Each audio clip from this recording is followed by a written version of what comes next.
Welcome to a special episode of Godward, the podcast. I'm your host, Casey, and I hold in my hands a college standard, the Norton Anthology of American Literature, beginnings to 1865, because it's almost Thanksgiving, and so I thought I would throw together a Thanksgiving special.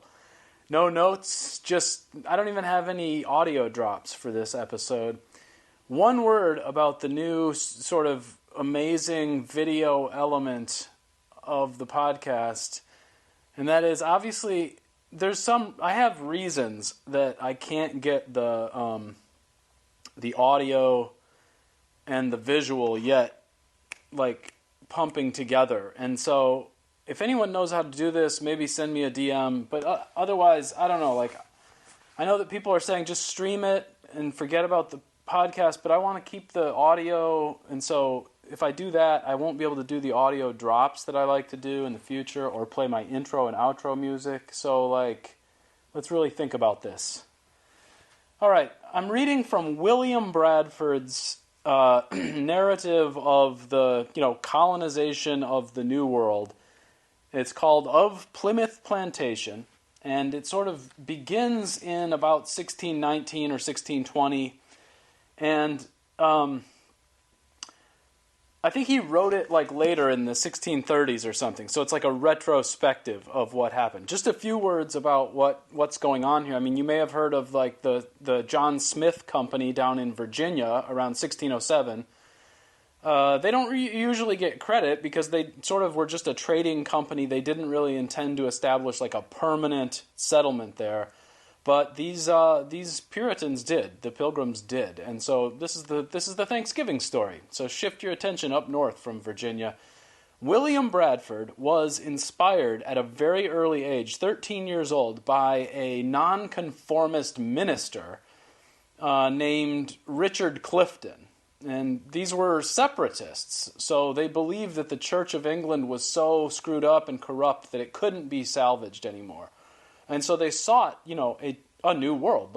They wanted to restart Christianity, which seems sort of crazy, I suppose, especially to Catholics. But that was, it's like they thought, okay, we're going to read the book of Acts.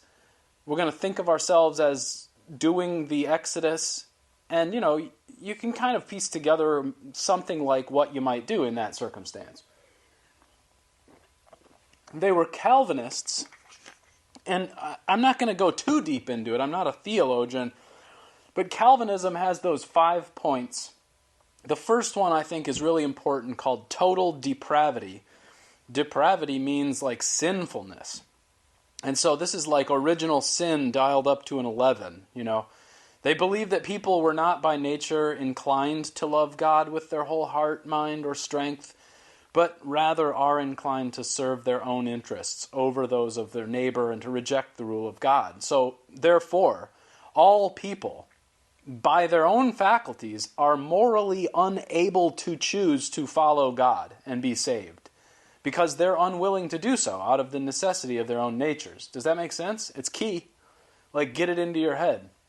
And it changes everything if you think that, right? Because most of us who were raised Christian were taught that it's like a multiple choice or like a true-false quiz. Jesus is or is not the Son of God, and if you say he is, then you get to go to heaven or something.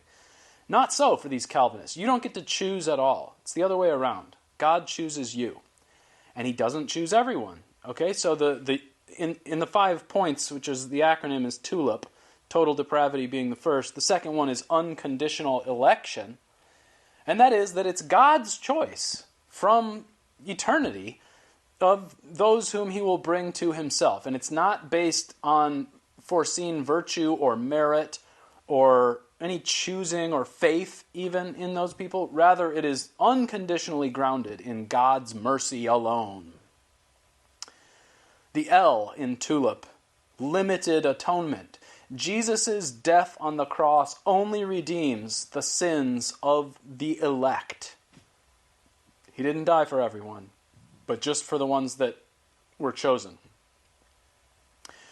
The I in TULIP, irresistible grace. And this one's important because, again, you're totally depraved. Like, if Jesus walked into the room and invited you to go to heaven with him, you would say no, because you're so screwed up. You're so immoral, right? And so God needs to be able to take you. Irresistible grace. The saving grace of God is effectually applied to those whom he has determined to save. And in his timing, it overcomes their resistance to obeying the call of the gospel, brings them to a saving faith. And then the final one is the perseverance of the saints. This just means that, like, once you're saved, you can't get unsaved. Even if it appears that there's backsliding or something, if you're really saved, you'll get there. Okay, so like I said, they did consult the Bible all the time. That would be like Acts, chapters like 2 and, well, the whole book of Acts. Chapter 4 especially, all the believers were one in heart and mind. No one claimed any of his possessions was his own, but they shared everything they had. With great power, the apostles continued to testify to the resurrection of the Lord Jesus, and much grace was upon them all. There were no needy persons among them, for from time to time those who owned lands or houses sold them, brought the money from the sales, and put it at the apostles' feet, and it was distributed to anyone as he had need. In other words, they, used the early Christian movement as their model, and it was essentially, communitarian. Okay? But they had a very strong sense of who they were. This was not like worldwide Trotskyism or anything. They, let me see if I should start probably at the Mayflower Compact, I guess, which the Compact is this, this, by the way, is written in almost like Shakespearean English prose. I mean, it is modern, but barely. The spellings are all different if you read the original and stuff. So this is a description of the year 1620. It's from chapter 11 in Plymouth Plantation, and he just presents the agreement that these families signed. And the agreement is, it's basically like, we hereby agree to get each other's backs. So I'll just read you like kind of the operative words here. I'm skipping around. In the name of God, amen. We whose names are underwritten, the loyal subjects of our dread sovereign Lord, King James, by the grace of God, blah, blah, blah, having undertaken for the glory of God and the advancement of the Christian faith, in honor of king and country, a voyage to plant the first colony in the northern parts of Virginia, do by these presents solemnly and mutually in the presence of God, covenant and combine ourselves together into a civil body politic for better ordering and preservation and furtherance of the ends aforesaid, and blah, blah, blah, and, God willing, it works. And then they all signed it, or at least the men of the families signed it. It was something like 60 families, I think. A couple hundred people at most. There's an interesting scene toward the beginning of this, actually earlier than the Mayflower Compact that I wanted to read. Apparently they couldn't afford a boat all to themselves, and so they had to split the cost with some traders, some merchant people. And these guys who came along with them on the Mayflower weren't all Puritans. They weren't all, morally rigorous Christians at the time. And so there's this little story at the start of chapter 9 that I think is interesting to give you a sense of like how these people, literally all they thought about was Christianity. Like they couldn't process the world short of that. So just the Christian goggles. Listen to what he says. So September 6th, this is about as they're crossing the Atlantic. These troubles being blown over, and now all being compact together in one ship, they put to sea again with a prosperous wind, which continued divers days together, which was some encouragement unto them. Yet, according to the usual manner, many were afflicted with seasickness, and I may not omit here a special work of God's providence. There was a proud and very profane young man, one of the seamen, of a lusty, able body, which made him the more haughty. He would always be condemning the poor people in their sickness, and cursing them daily with grievous execrations, and did not let to tell them that he hoped to help to cast half of them overboard before they came to their journey's end, and to make merry with what they had. And if he were by any gently reproved, he would curse and swear most bitterly. But it pleased God, before they came half seas over, to smite this young man with a grievous disease, of which he died in a desperate manner, and so was himself the first that was thrown overboard. Thus his curses lighted on his own head, and it was an astonishment to all his fellows, for they noted it to be the just hand of God upon him. Isn't that amazing? Like, basically, there's this jerk on board who curses them, and, like, he gets... I mean, you could picture, like, Zeus, but it's not Zeus. It's, like, God striking him with a thunderbolt, like... I don't know, I don't know. I guess I don't necessarily think that, the team that prays the hardest before the football game always wins, but it seems to be the way they thought, and in that case, that seemed like evidence. They were pretty based when it comes to talking about their enemies, the Indians. I mean, they didn't have illusions about this, right? There had been interactions between the English and Native Indians for like at least 50 years already, and with the Europeans for more than 100 already. And so they had seen these like etchings of this quote-unquote savages, and they were wary. And there was some early problems with the trading, and eventually they're shooting muskets at them, and they're ripping each other off and stuff. There's one sentence for instance that says, let me just read you a couple sentences here. So 3 shots of a musket, till one taking full aim at him made the bark or splinters of the tree fly about his ears, after which he gave an extraordinary shriek, and away they went, all of them. They left some to keep the shallop, and followed them about 1/4 mile, and shouted once or twice, and shot off 2 or 3 pieces, and so returned. This they did, that they might conceive that they were not afraid of them, or any way discouraged. Thus it pleased God to vanquish their enemies, and give them deliverance, and by his special providence so to dispose that not any one of them were either hurt or hit, though their arrows came close by them, and on every side, and sundry of their coats, which hung up in the barricado, were shot through and through. Afterwards they gave God solemn thanks and praise for their deliverance. Okay, so that gives you some sense of, these are iffy relations with the Indians early on. It does say that in the first winter, first of all, they meant to take off in like April, but then they took off finally in like late September. Terrible time to leave if you're going to land in New England. And they were also aiming for Virginia and, eventually settled in Massachusetts. So right at the beginning of winter, terrible. And Bradford says at one point, of the 100 and odd persons, scarce 50 remained, and of these, in time of most distress, there was but 6 or 7 sound persons, who, to their great commendations be it spoken, spared no pains, night nor day, but with abundance of toil and hazard of their own health, fetched them wood, made them fires, dressed them meat, made their beds, washed their loathsome clothes, clothed and unclothed them, in a word, did all the homely and necessary offices for them which dainty and queasy stomachs cannot endure to hear named. Okay, so that's the idea, and that includes people like William Brewster and Miles Standish. So we remember them on Thanksgiving for their hard work. And then we read a little bit about Squanto. Squanto is the sort of Indian like diplomat almost. He speaks English, and he teaches them how to plant corn, do the crops, where to take fish, stuff like that. So that's helpful.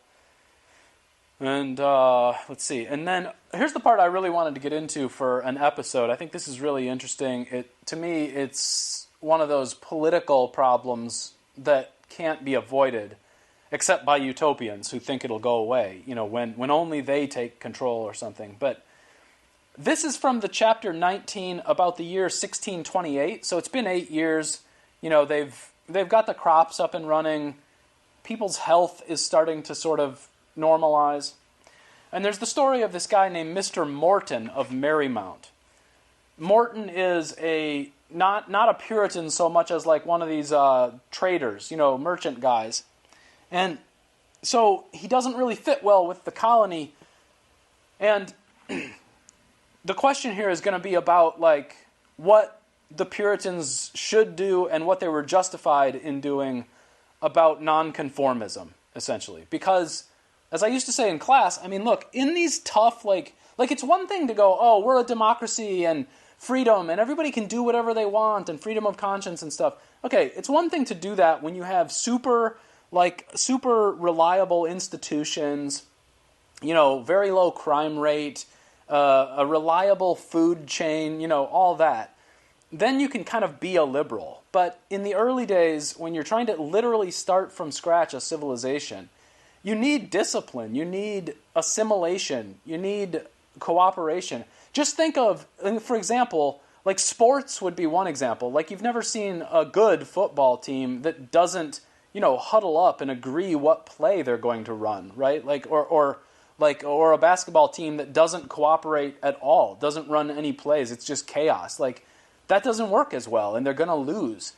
And the same would go, probably a better example for military, right? Like you can't have an effective military if when the sergeant yells, charge, all 19 men on the front line kind of think for themselves whether or not now is really the time to charge, right? That'll just be chaos, and you'll all get destroyed eventually. And so what you need is like hierarchy and obedience, okay? Bradford knew this. Later than him, Winthrop knew this.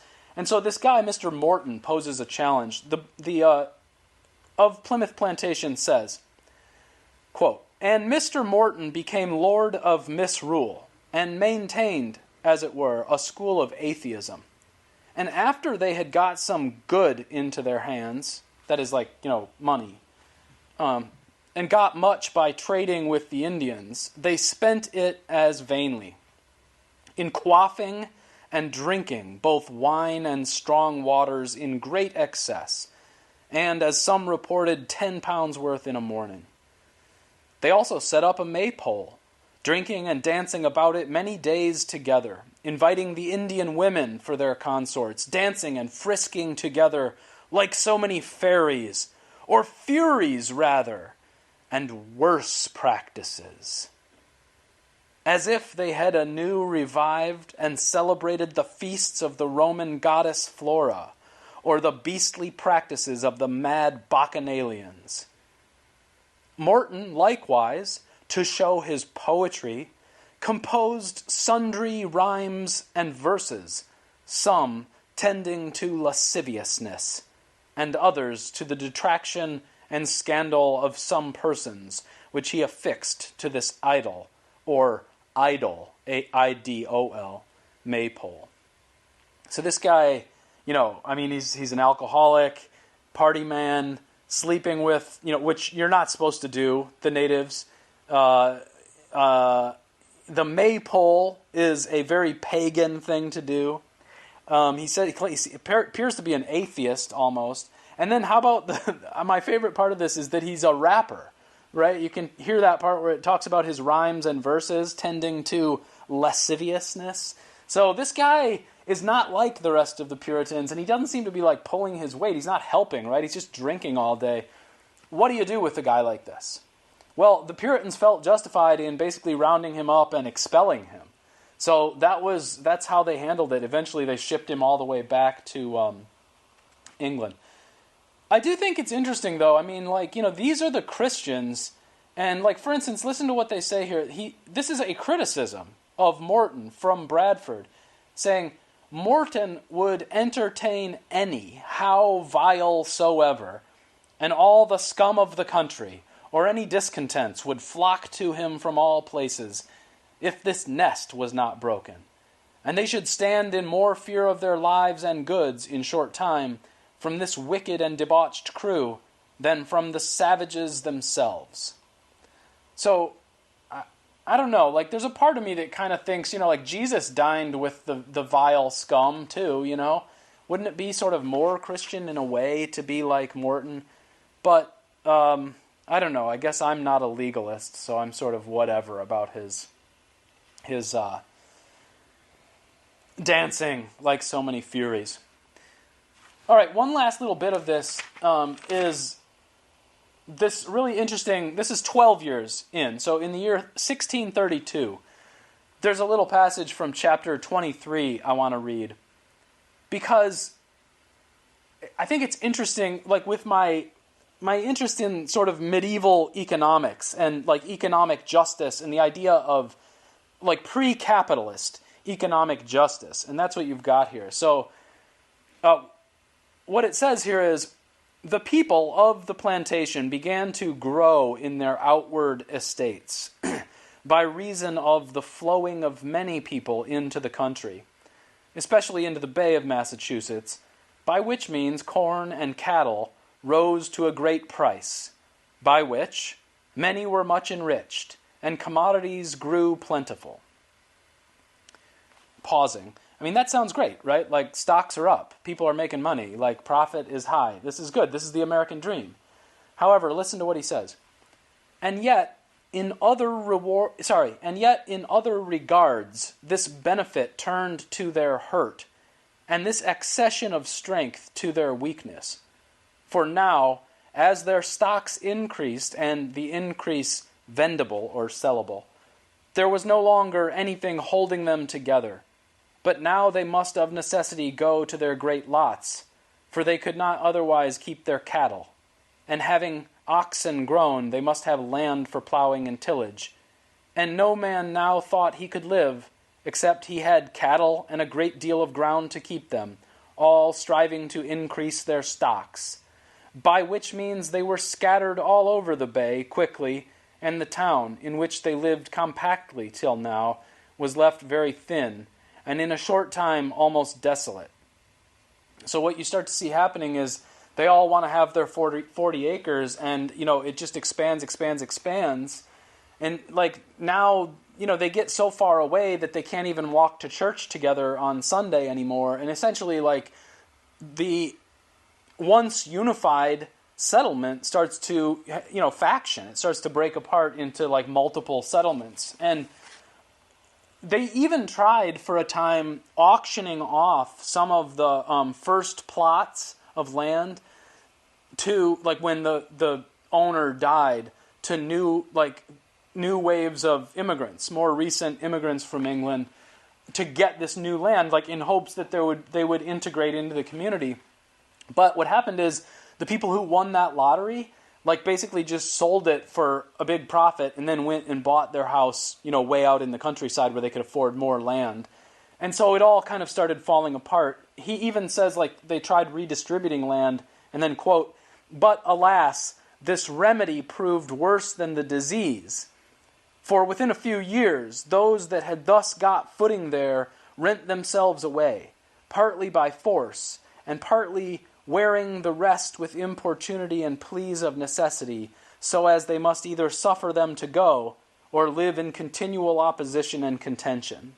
And others still, as they conceived themselves straitened, that is, as they fancied themselves poor, or to want accommodation, break away under one pretense or other, thinking their own conceived necessity and the example of others a warrant sufficient for them.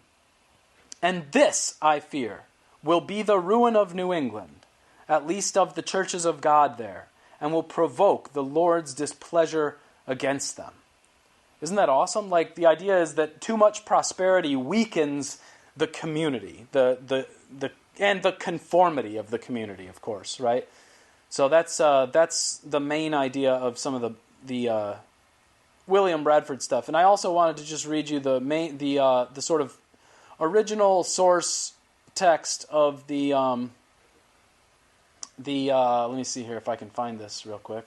I thought I had it pulled up. The Bradford source Thanksgiving. They didn't, believe it or not, in my Norton anthology they don't even include this part.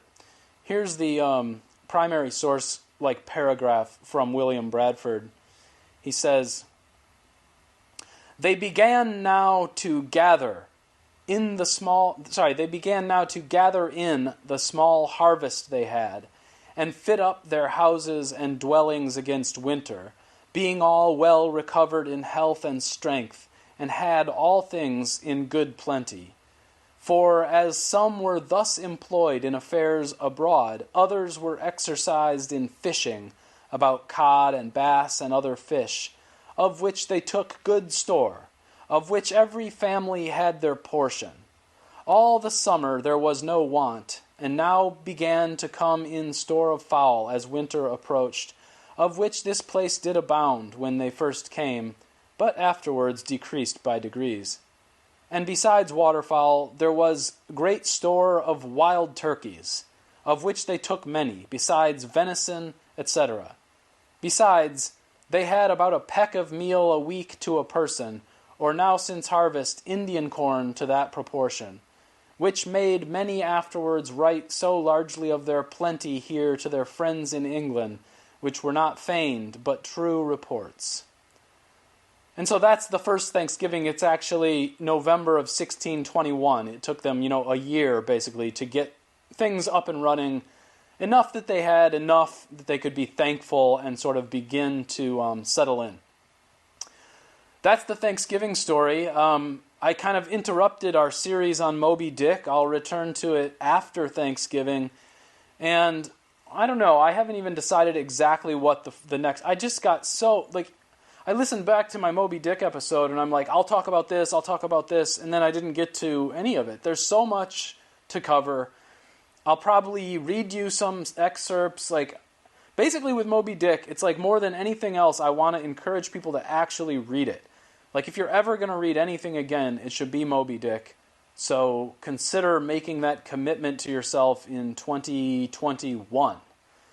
Short episode today. Here's the outro music. Happy Thanksgiving.